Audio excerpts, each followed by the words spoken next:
What up, guys? Welcome to another episode of the Gin Podcast. This is your host, Gilbert Sanchez. It is, I'm going to tell you the date because we've been grinding for the last couple months. It is July 3rd.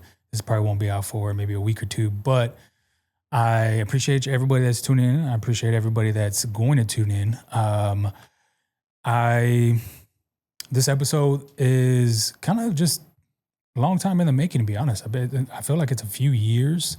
That definitely is a few years. Yeah, I feel like we've known each other or just online. Been a few years, and I've always admired his work. I've always admired the grind. You can just tell when someone puts in a lot of time, and it's kind of what he said off air. It speaks for itself. Starting off, terrible graphics, YouTube thumbnails, like just everything in general. So seeing his work, I can just only imagine what he would do to like a basic YouTube thumbnail. And I know personally how much effort that goes into. So, Roman, AKA Major, what's up, man? How's it going? Happy to be here. Thank you for having me. Of course, dude. A long time coming. Of course, dude. Like I said, man, I always admired your work from afar. You've worked with a lot of people. You've done a lot of things within the city, and it's always dope just to see creatives within the city. I know you've been kind of just following the podcast for a while, but I always like to ask this just because this is our first time meeting. Yeah, definitely. It's the first time ever meeting each other in person. Yeah, and there's a lot of things I want to talk about, but first and foremost, do you remember the first time you ever like came across a podcast? So I believe, what season were you on? This is 5. This is season 5. So I believe was season 1 where it was like at your apartment. Yeah. Oh, dude. Yeah. So you've been here from the get-go. There you go. Dude. I think at that season, the 3 most memorable ones that stumbled across me was shout out sports guy Jose, okay, the journalist, so Mark Barrios, and with Hector with 412 Threads. Oh yeah, dude, I haven't spoken to him. I haven't spoken to him either. It's crazy. It's a crazy story. It's a crazy story. Like, not a crazy story, but it's a cool little, not coincidence. Because me personally, I don't believe in coincidence. Because it's like I feel like stuff that's gonna happen is gonna happen. Like whatever happens, it's crazy. Because like he followed me one time when I was doing a series of artworks, and then he invited me to like, I believe it was at the time. I think it was the time when 42 Threads was was literally just like on the ground up right now, and then he had like, I think he involved with Ken's 5 or something for a specific event. Okay, I forgot to show up, and then that was year maybe 2021 or something around that time for sure. Then years go back, I finally meet him in person, and it's like, oh shoot, okay. I went back and to look at our old messages, like, oh, it's the same guy. That's crazy. Great guy. Been to his place, met his family once. It's like, yeah, he's chill, dude. I stay in contact a little bit more with his brother Juan. Juan's brother to me also. Yeah, every now and then. Shout out Juan. Shout out Sammy Sam. Yeah, yeah, they're all fucking a dope family. I didn't realize how they're all connected. Not connected, but just how they all know each other. His whole family, and then fucking Jose. Crazy how fucking all that shit lines up. Yeah.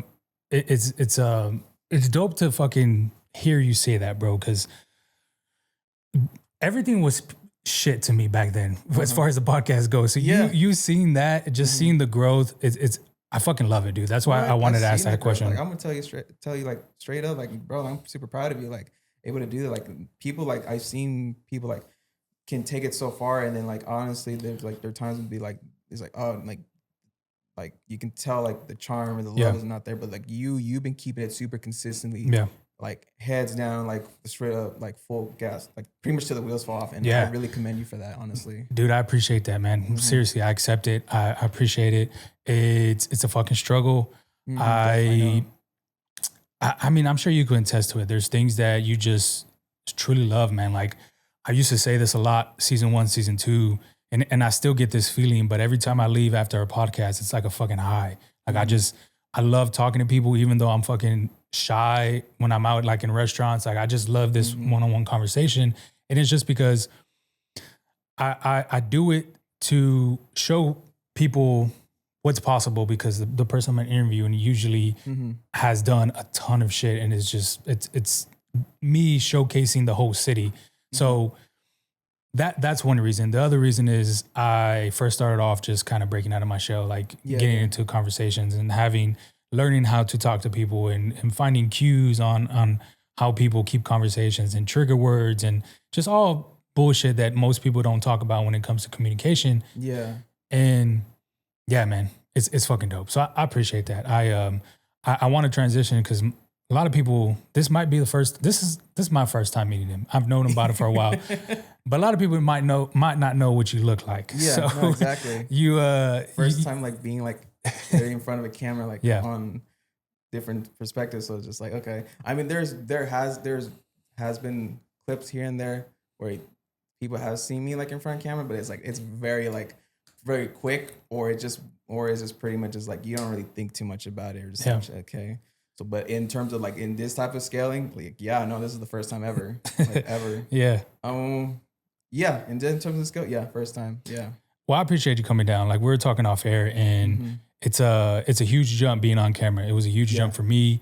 It's you can see a lot of people just go down a bad rabbit hole when they get on camera. Like a lot of things can happen to their life as far as like just them letting the fame get to them, letting bullshit get to them, where it's just like, okay, you got to sit down now. Yeah, settle down now. Definitely settle down. There's a lot of people that get too big for the britches of it, and there's like, oh man. Yeah, I think one of the things we talked about, we have in common is just the age. So there's a lot of things I'm sure we can attest to as far as growing up. But did you grow up here in San Antonio? Yes, I grew up, been born and raised here my whole life. Grew up on the south side. Palm Heights district, shout out. Palm Heights. Tell me where that's at. Palm Heights is right there on Nogalitos. Okay, damn. Okay. Right there. And I guess the most notable spot right there in that district is obviously Los Valles, that fruteria stand. Okay, right there. yeah. So around that area, like I grew up there my whole childhood right there. Growing up, me and my mom, we used to like literally like walk our neighborhood, go to like at that, I forgot what's that store called, but obviously it was like La Fiesta at the time. And then went to Gravener because I was the only school in that district that was elementary school. So went there throughout childhood. And then my father was like, wanted to do a lot more for the family. So we moved out. We moved out of the city. And then I lived outside pretty much throughout the majority of from my childhood to my adult years, pretty much like living outside the city. We lived in Livernia, Texas. Which is shit, yeah. Yeah. Speaking of that, I have a buddy that does irrigation, and he's been doing it since we got out of high school.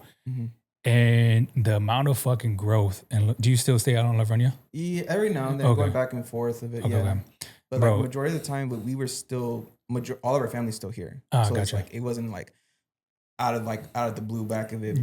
Like I still consider myself a Southside baby, pretty much, because it's like all my family's still here. So it's like it's not like, and then honestly, it's not that bad of a drive, 30, 40 minutes. Yeah, that's nothing, honestly. Just the growth. So like I've seen Livernia because I used to go out there with him, like early 2015, 2016. I've seen Floresville grow too. I've seen where there's a ton of definitely growing. Yeah, like I haven't really stepped much into Floresville as much as Livernia because that's where I went to high school throughout everywhere. Graduated 2015 from there. Yeah. But yeah, no, looking at it from 2008 to like going back and forth, it's like now, like, yeah, no, it's been growing a lot. Crazy. So you moved in 08? Yeah, we moved out of the city in 08. You're from Southside, bro. Yeah. You're from Southside. Southside, and then like every now and then I'd be chilling over there like in Collins Gardens also because like, the library, and then the OG HEB before it turned into like how it is now. I was like, One of my buddies actually lives like 2 streets down from that, right? I'm not gonna say the name because you probably feel some type of way, but he lives right there on by the HEB, so it's fucking crazy. Yeah, I was from Palm Heights, Collins Garden, Harlandale. A lot of people think of that as a hood, man. Yeah, it is definitely. It is definitely. But I'm just like, honestly, it's just like it's not really that bad. It's not as bad as some people make it seem. Like obviously there is some I think still some rough areas here. I wouldn't know because I don't stay anywhere close to there. But yeah, I'm sure there. Well, I'm sure there is because I seen a TikTok or a reel. I don't remember which one of. Shit, dude, I'm drawing a blank on his name.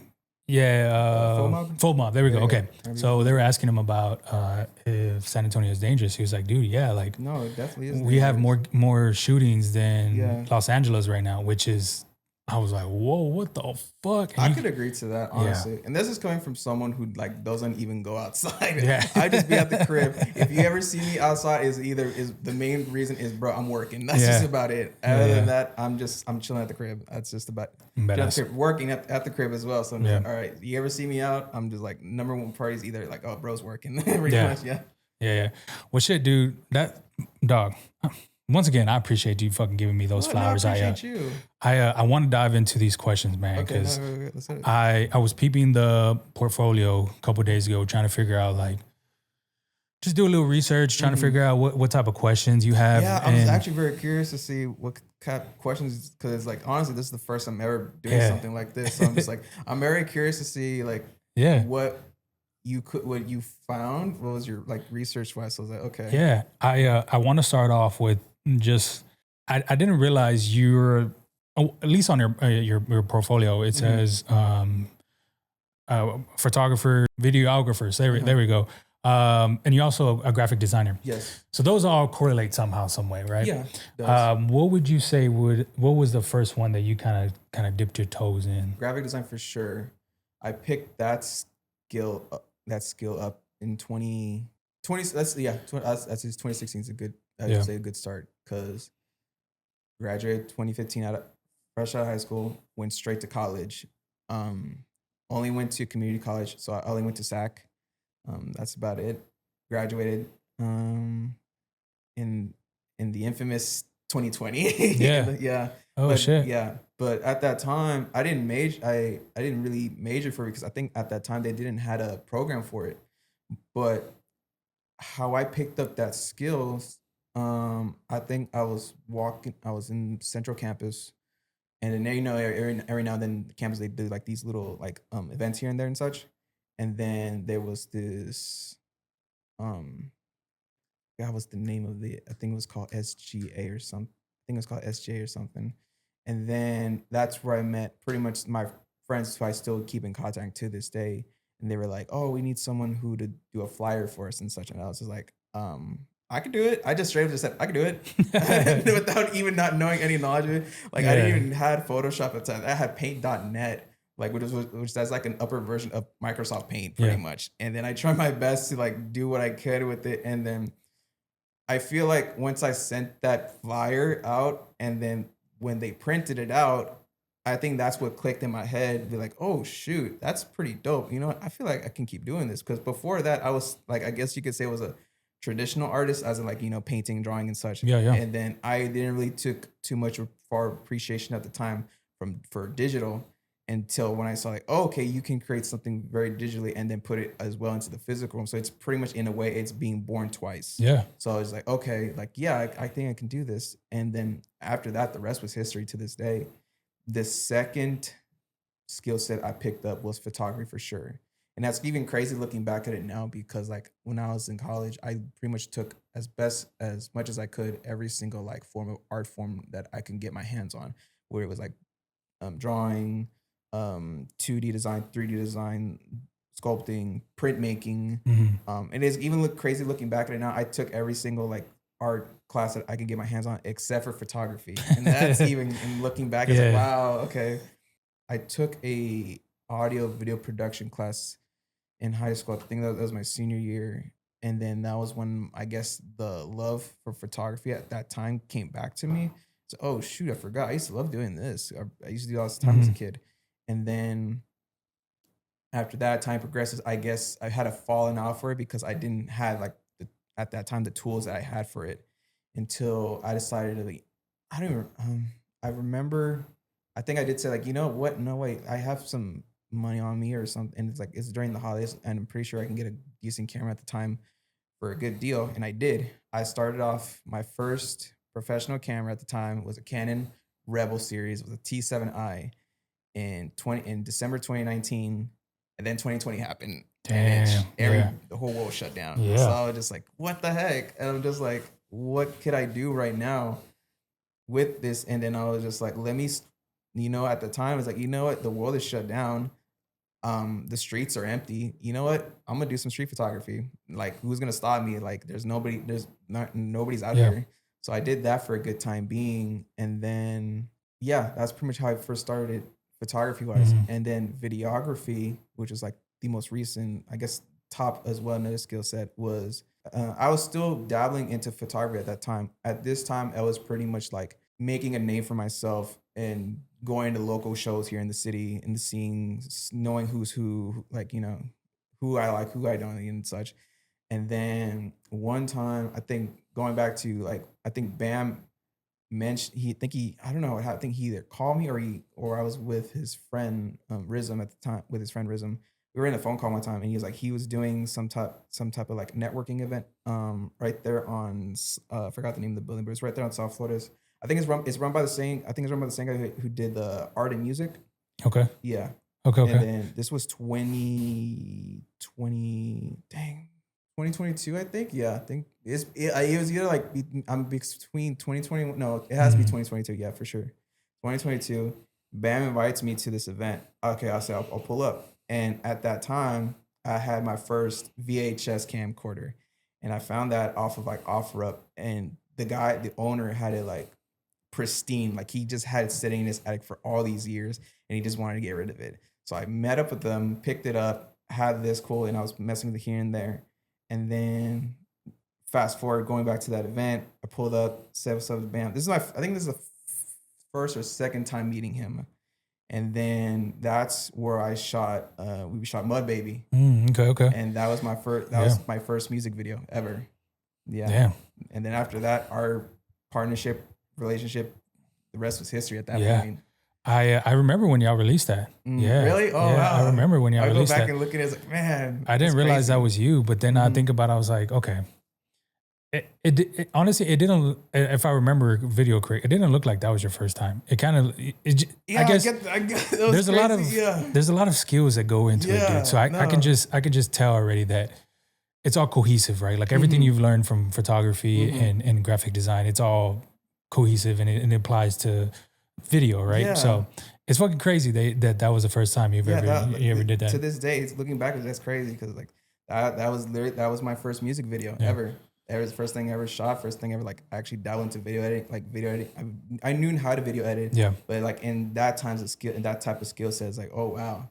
And then and everyone at that time was like giving praise at it when that dropped. I know everybody, all my friends, obviously bands and Mozzie. I think they talked about it during Mozzie's world one time. It was like, Mo Baby just dropped, and then they were like, they shouted me out. I was like, oh, that's cool. And then I think our friend Rizm said like, that's his first music video, and everyone was all like, what, really? It's like, that's his first music video. I was like, that's crazy, dude. Time flies too, man. No, really, that's time. That's 4 years ago. Yeah. I wanted to ask, as far as graphic design goes, what do you mainly use? I dabble between Photoshop and Illustrator. It just really just depends on what the project is gonna be. Yeah. Like if somebody needs a logo, then I'll start it off in Photoshop, and then I'll transition it into Illustrator for like, obviously just to make sure a logo is like pristine, sharp, vectorized pretty much, and then send it over to them, so that if they ever thought about like printing it, like print format, I mean they're taken care of, If for the people that don't know what vectorize mean, how would you explain that? So, and put it in short summary, vectorizing is pretty much like making sure your image is completely like sharp as it can be to the T. Pretty much, that's pretty much about it. Yeah. And it will never lose its quality, no matter how many times you exported it. Because fun fact, every time when you export that photo in whatever like software you use or app, the quality keeps deteriorating as much as. But if you have it vectorized, that is the main source, and it never loses the quality. Even if you just want as much as you want to export as many times as you want, if it's coming from that specific file, then you're good. You're set. You're set for life with that. Yeah. I first learned about like vectorizing I was creating just my basic logo right here that you see. I don't even think this is vectorized. I think I have it on my computer. It looks but good though. but I would zoom in and it would be blurry. So I was like, okay, how can I make this not blurry? So that's literally what I Googled. I literally Googled how can I make a logo not blurry, and then vectorized came up, and I was like, okay, so let me figure that shit out. And then it's crazy to think about all the types of shit that goes into just into artwork, into logos. Yeah, exactly. I wanted to. I was when you were talking about your whole skill set. I was just thinking about how when me and you graduated like 15-ish years ago, during that time, this wasn't maybe big times, but like graphic design, photography, it wasn't as mainstream as it is now. No, it wasn't. It really wasn't that mainstream at the time. I feel like at that time it was like on its training wheels. And it's crazy looking back at it now. It's just like, especially like now that's a necessity, especially how society is now, and with social media and everything, and for influencers, brand deals, companies, corporations. And so like, it's a skill set now that everybody wants to be part of as well, which is like, I'm super happy for it. But I feel like it's also very underlooked as well. Cause especially nowadays with like AI and such, because like, oh, why do I like, I get it, you want to save your money, but it's like my view of AI is like, it's a tool. It's not going to go away. It's here to stay, whether you like it or not.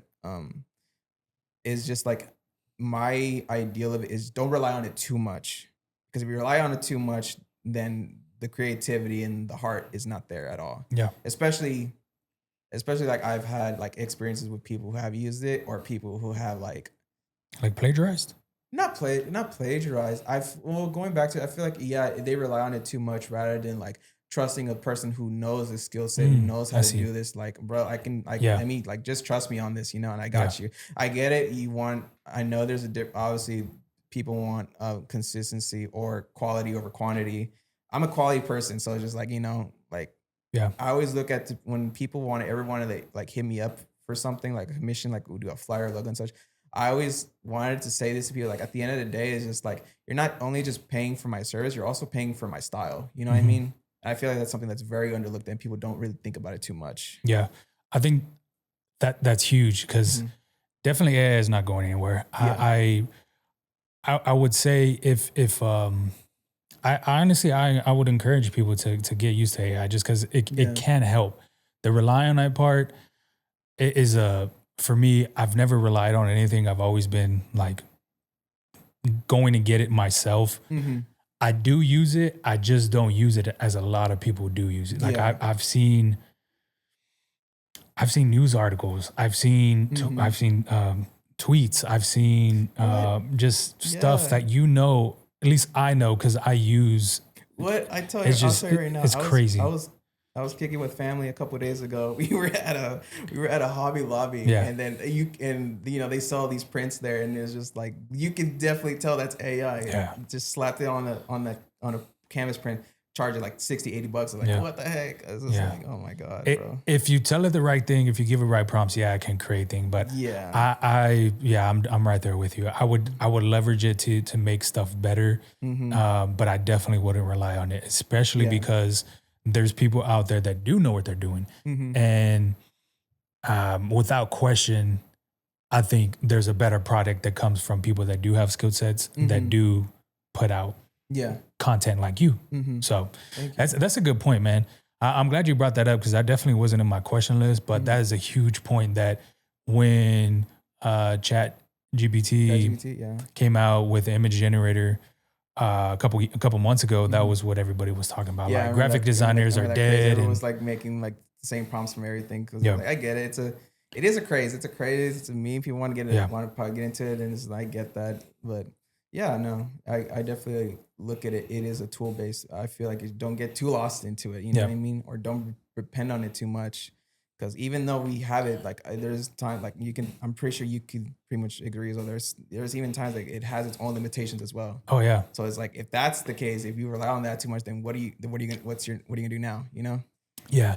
I was watching. I'm drawing a blank on podcaster. I think he's a military guy, bald guy, but he was interviewing Alexander Wang, and he's the CEO of Scale AI, which is huge contractor for the government for AI, and they were going into the whole concept of Neuralink and inputting like a digital chip into your body and how AI is going to create that, and it's not a concept, it's already actually I think out.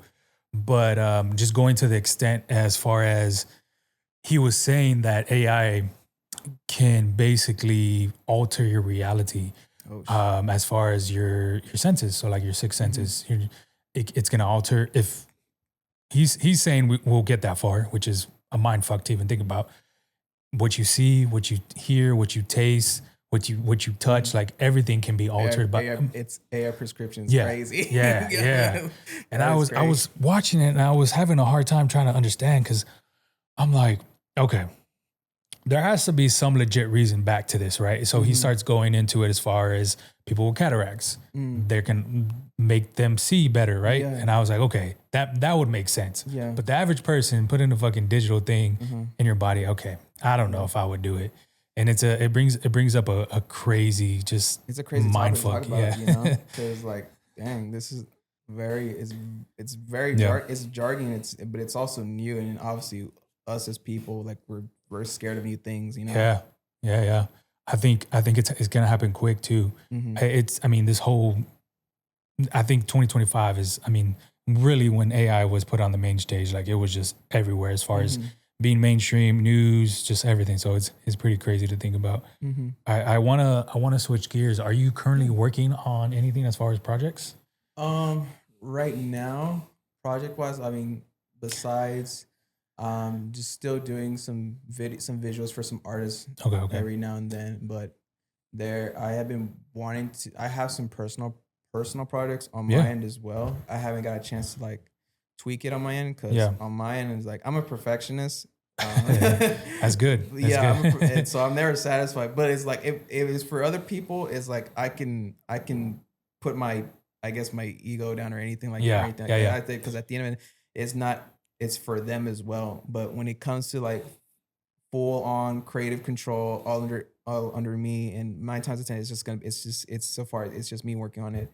I just spend too much time on it, honestly. And the part of my head is like saying like, bro, just drop it. Just drop it. Like, that's what I think I was telling Bam. I was like, dude, because we were talking about how he made these his album like 4 or 5 years ago, song wise. I was like, dude, why like for me, if I'm making music and I know it's fucking hard, like I'm dropping that shit. That man has music stacked. Yeah, that's what I would like. I've pretty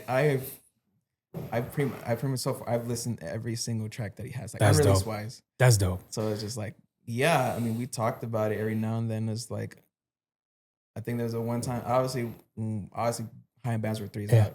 And before we when we were talking about it, I was like, you need to like just drop it at this point. You have tracks there that's been like sitting there for almost like 3 to 4 years at this point. Crazy. And dude. It's like, and he still has a lot more. And then I'm just super grateful that I got to like listen to all of them, because I'm pretty sure I know there's, from the outside perspective, everybody wants to hear it. So it's like, yeah. I asked you about the projects. Just I for people that, I think there'd be a lot of people that are going to view and they know what graphic design is, but I think they won't, going back to the underlooking part of the whole thing. I think the process for it is huge, but from starting to end, what's your process like? What would you say is like starting off to the end product? It really just depends on, especially also depends on who I'm working with as well. I always want to make sure whoever I'm working with, I want to make sure they're comfortable on their end. I want to make sure, like, I want it, because like at the end of it, like they came up to me and trusted me with their vision, and I'm honored with that. I'm definitely like I'm honored, I'm flattered, and that you're able to trust me with this. And I would always tell them, like, I would give you the best to my ability at that time, before then and now, to like making sure that you are taken care of, honestly. Because it's not only I just want to build a good relationship with this person, whether even if it's a one-time thing, like, okay, cool. I mean, that's all right. No kudos, thank you, thank you for hitting me up. It was I was honored at the end of the day. I'm honored and blessed to be part of this project, no matter how big it is or how big the role is and such. I'm just glad to be part of it and hope if you ever do come back and just, want to keep working that, we're cool. Yeah. Do people reach out to you and like have no idea what they want?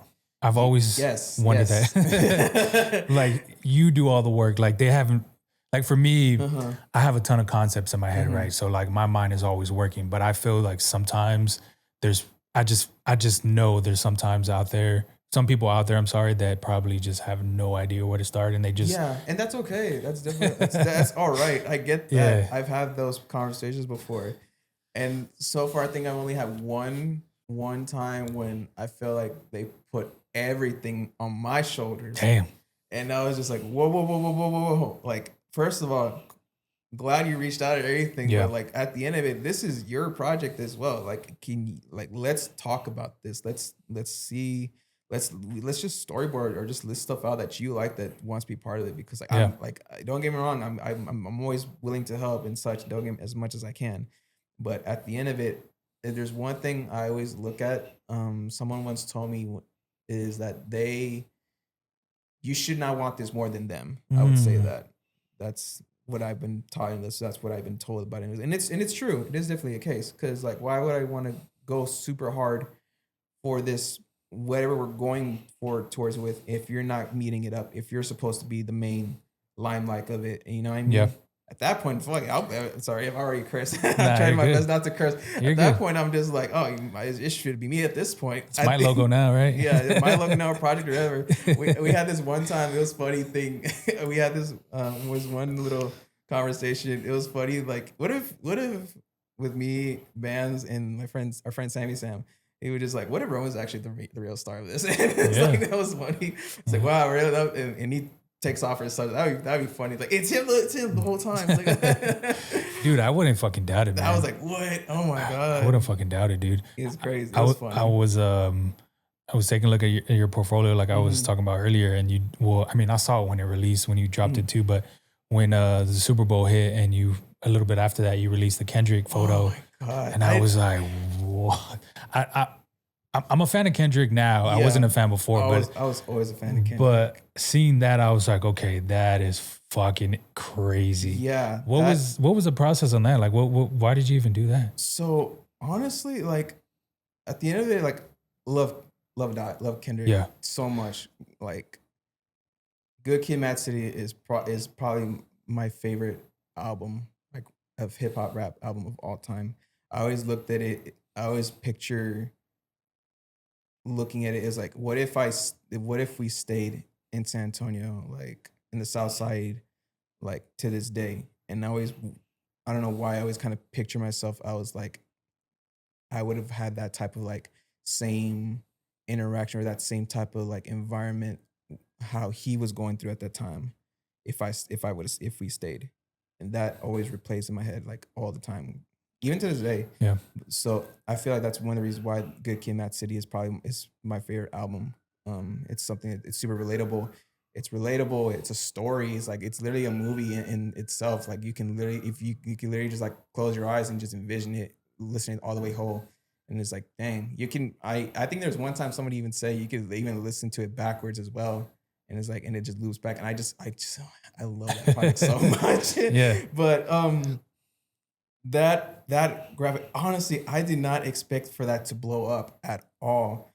I remember I did it just for the love of it, because like, when it comes to like, I guess quote unquote the game is like, especially as a designer and artist, a creative person as a whole, is when you see like a topic or a moment, obviously people want to like be a part of it, no matter what. Whether it's good intention or bad intention or anything like that. I did it just because out of love, because it's like, I was like, first, I'm happy for Kendrick. I'm proud of him. Like the fact that he got to do that is crazy. Just to seeing like his growth from where he started to where he is now. And then I decided to like, you know what, I'm gonna pay my due diligence. I just want to show respect and such. So I did that graphic and I put it out. and I didn't bat it or not because like I kind of like I didn't really. I don't know. I have this weird relationship, I guess, with the quote unquote algorithm. Because like there are times I was like, I post I will create something creatively, and there are times like I know this is gonna like something's gonna happen, it's gonna pop or something, and nothing. And then there's times and then this one is like I just put it up. I just want to say like great halftime show, one of the best ever, me personally. And then maybe 2 hours later, my phone kept blowing up like nonstop, and I was like, "What the heck? This is crazy." It peaked at around Instagram, but when they went on Twitter, oh my god, it got to like 900K views on it. But I mean, I'm at the end of it, I'm thankful, I'm blessed for it that they got that much attraction. Everyone was telling me like, "Oh, can I get a print of this? Or are you gonna put this on a shirt?" Yeah. And I was like, I mean, I times I'm just like, yeah, I actually do want to do that still. It's just like, yeah, I was just mostly just shocked how that blew up so crazy. And I sound like a broken record. I'm just super thankful and blessed that it reached that far, and the fact that everybody was like rocking with it as well. Yeah. I think somebody messaged me one time saying like, "Hey, this like it was a page, it was like a repost page or something." Like, and that I was a little bit bummed because that one got 1 million views, and I was just like, "Dang!" And then I comment on it to say, can you just shout out the original person? And then he did. It's like, okay. It's like, all right, that's it. I'm not gonna be super butthurt. I'm not gonna be all about it. At the end, just credit. How long before your Super Bowl and then you dropped that? I think I created that a week after the halftime show. Halftime show. So I know for a fact that was still fresh in people's minds. People still went back and replayed and watched it all the time. You know, so I think I'm pretty sure it was a week after. I have to look back to it because I still have that project file. So I'm pretty sure if I just go to file details and it shows me like when I started working on it. But I'm pretty sure it was like a week after. So dope you got that, bro.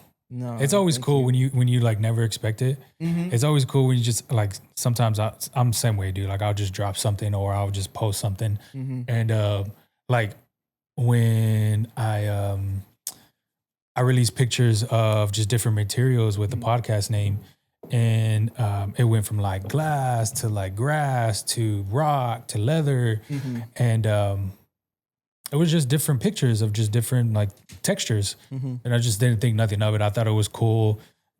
I used AI for it, and I was just like, okay, let me just drop this because one, I'm trying to revamp this whole thing. A lot of people commented, bro. It was that was my that was the first post that I think it was like close to like 30 comments, and I was just like, fuck, dude, like that's crazy. Like I didn't expect it to go as good as it went, but I was like, okay, a lot of people reposting, sharing. I was like, okay, cool. That's fucking dope. But yeah, once you start reaching like over 500,000 views, that's crazy. A lot of people that's a lot of eyes. That's a lot of eyes. And I know a lot of people would literally kill to like just to have that. And that was my first, like, I guess my first taste of it. And looking at it now, I was like, yeah, I handled it pretty all right. Yeah. I didn't stroke my boost my ego or anything. I just stayed on the ground, stayed humbled, Thank God for it, and and just keep going because I feel like I'm confident. Could say like that ain't gonna be the last one. Yeah, definitely. There we go. The first one. There we go. Let's do it again. Yeah, for sure. That's that. Dog, I'm so glad you have that mindset, bro. There's people that fucking just chill and just like coast on that shit. But I want to bring this up before we switch to a different topic. I was watching a TikTok the other day, and then the guy was talking about how people are getting like 500 views, 100 views, 1,000 views. And he was like, just imagine if you were sitting somewhere and 1,000 people were in front of you. How fucking scary would that be, That is crazy. When you think about it like that, and your videos are getting thousands, like 1,000 views, picture yourself sitting somewhere with 1,000 people in front of you. And I was like, for one time who like did that same type of concept. There was like a person on the main stage, and it's like, here's 10 people right in front of you. And then the next photo, it's here's 50 people right in front of you, and the next one here's 100. I think he went up to like 1,000. No, I think he capacity because I think it was like a nice like a theater, and it was a packed house, and it was like 50,000 people. Now like that's like 50K people all have their eyes on you which that is definitely scary Yeah. because just like I know people like don't know how to process or deal with that, even with I would say since childhood, because obviously as kids there's always us like we're scared to be on stage where you don't know what to do. It's just like we have eyes on us, and then it gets like it gets very uncomfortable, and not many people can do that, and so there's people who can, you know. Mm-hmm. When I first started, it definitely took practice, so I can definitely see that. And for me, practice definitely get you near perfect. But I think you got to really keep at it too. And one of the things I'm trying to transition and doing is just creating something different. Like I have in my head, like, okay, it's been 5 years that I have this platform, right? So I'm thinking it's not as big as I wanted to. So I have to do something different. Yes. And this season was the season that I was just like, okay, something has to fucking change. Yeah. So but I would want people to hear the message that I'm giving, especially if it's people from San Antonio. Since I grew up here, they need to tune in. So I'm trying something different on this season, and we'll see what happens. But I wanted to ask, whether if it was growing up, now, where would you say your style was kind of influenced by? Either just graphic designers or other artists? Fun fact. I guess my main inspiration was definitely pen and pixel. Okay. And for those who don't know about what that is, pen and pixel is like from those old album covers back in the day, especially southern side of Texas. They're based from Houston. What's a good cover that was based off of them? I said okay, and I had no idea what pen and pixel was, and then I looked it up, and it's like okay, so like first one that comes up is Project Pat. Yes, Project Pat. Yeah. All the classic like 3-6 Mafia covers. Okay, yeah.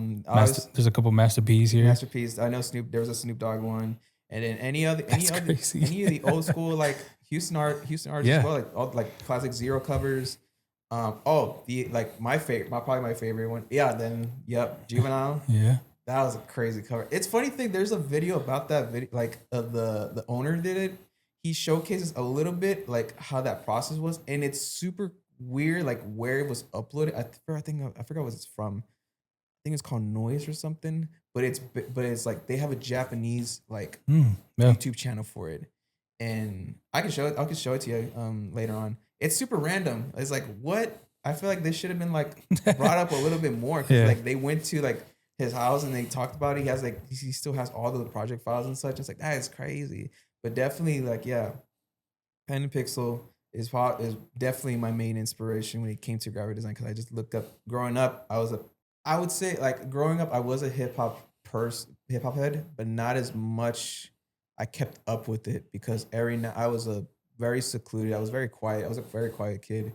So growing up, childhood friends wise didn't really show me too much of it, or like I had to go look for it for myself. And then there are times I kind of like fall off a little bit for it. Yeah.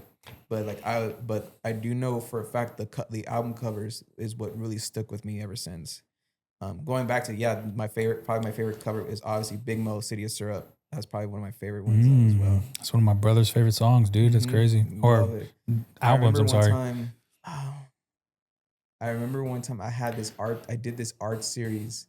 Because I was to this day I still love the whole Houston, the old Houston scene like SUC, Swisher House. Yeah.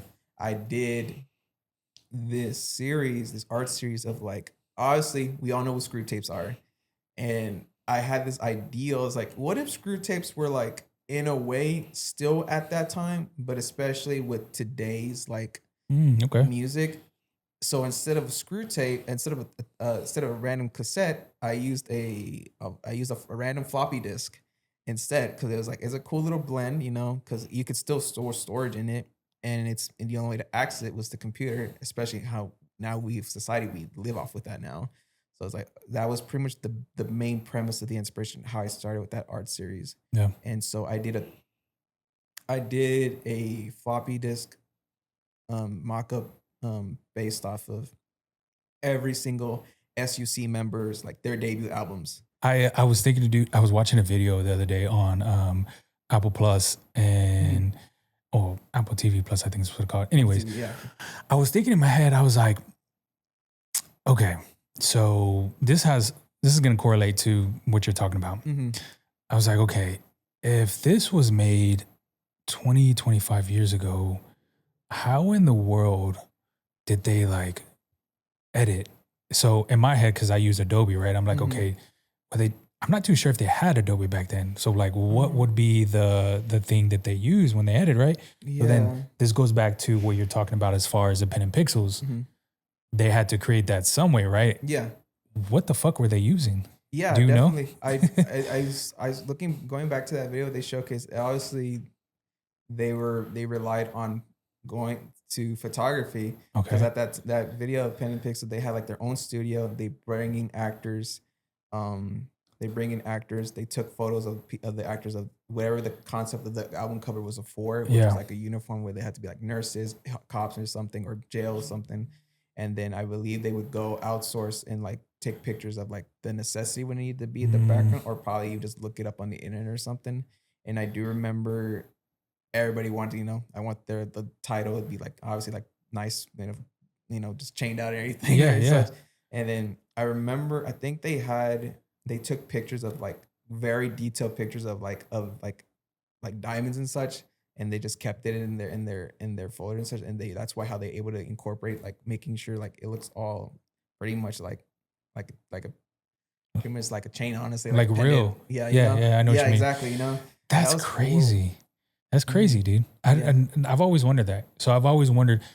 I'm sure when you have money like that, where studios have money like that, or when people have money like that, it's crazy. There's a lot of like obviously even just having a great album cover back then was like they had to put a good chunk of bread with it for it. Nowadays it's like it's a lot more flexible and a lot more budgeting. I mean, you can go on Fiverr, drop $5 and someone will do it for you, like almost not up to par, but at least somewhere around there. Yeah. Obviously you're always gonna get what your money's worth, at the end of the day. But it's like, I feel like going back then, it's like, they made bank back then. So it's like, dang.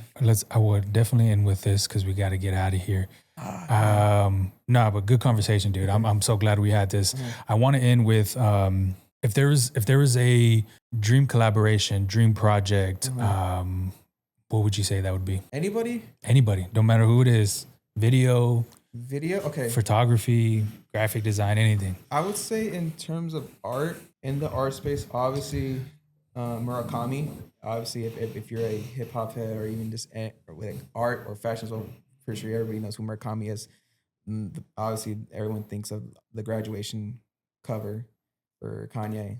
For sure, I always wanted to like incorporate like his style with my style with the little sprinkle of Texas culture. I have this. I need to start listening. I also think I need to start writing things down on my notebook as well, because I always have it over here, and then times I just forget it. So I need something physical just to look back and read. Oh yeah, I remember I had that thought. But yeah, for sure in terms of art, Murakami's a good one. Yeah, that one's so many. Even to this day, he's still. I still keep up with his work. I love it. I remember. I think he had like an exhibit one time in Houston a couple years ago, and I forgot to go. I was like, dang, I missed it. He's getting to that age though, man. No, he is. I'm just like, oh man, I don't think about that. But it's like, all right. You can just tell too, dude. But he's still doing it. Yeah, definitely. I've always liked his work. I didn't know he created the Kanye thing until like a couple years ago, dude. And I was like, okay, oh shit, yeah, damn, he did that one. Makes sense. And he did the Kids See Ghost project as well. I want to end with this, man. I appreciate you coming down here. Yeah. Little schedule conflicts. We made it fucking happen. Yeah, of course. And no worries. We definitely got. I'm down to keep talking more and more. Yeah, I would. Yeah. There's a fucking time limit. Yeah, I get it. There's a time limit, but if there's anything you ever need from me, dude, just reach out. Of course. We follow each other on a personal account. So, if people want to reach out to you, if people want to commission, we'll get you to commission for any type of graphics, photography. Where can they find you? Man, pretty much you can find me on Instagram, majority, at Major AXRD.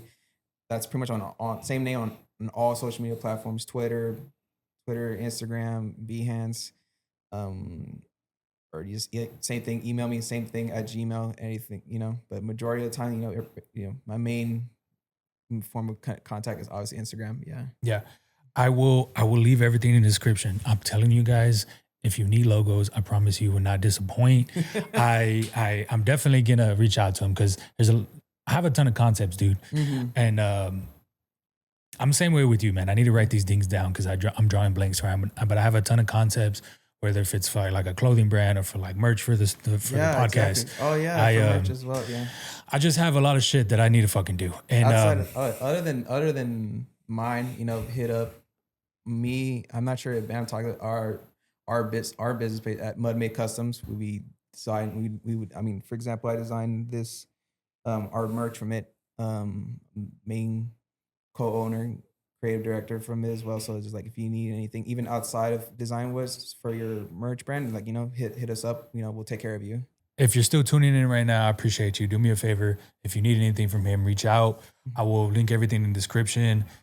If you're still here, subscribe, comment, and we will see you on the next one, man. Peace. Peace.